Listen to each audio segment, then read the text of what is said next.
ఈరోజు పరిశుద్ధాత్మ దేవుడు మీ కుటుంబంలో ఒకటి దేవుడు బయలుపరుస్తూ ఉన్నాడు. ఒకటి ప్రాఫెసీ ఏంటంటే యేసయ్య శరీరం గురించి, యేసు రక్తం గురించి ఈరోజు మాట్లాడమన్నాడు. అంటే మీ పిల్లలు ఎవరైతే ఉన్నారో యేసు రక్తం గురించి, యేసయ్య శరీరం గురించి జ్ఞాపకం చేసుకోమంటున్నారు.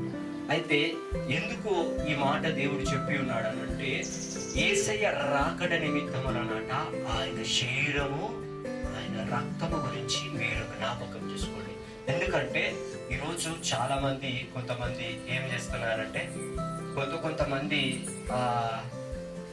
దేవుని శరీరం గురించి, యేసయ్య రక్తం గురించి బోధించట్లేదు. ఎందుకంటే ఆయన రాకడ నిమిత్తములో ఆయన శరీరము, ఆయన రక్తము తీసుకున్న వాళ్ళట నిత్య జీవితంలోకి వెళ్తారట. హల్లెలూయా, దేవునికి మహిమ కలుగును గాక.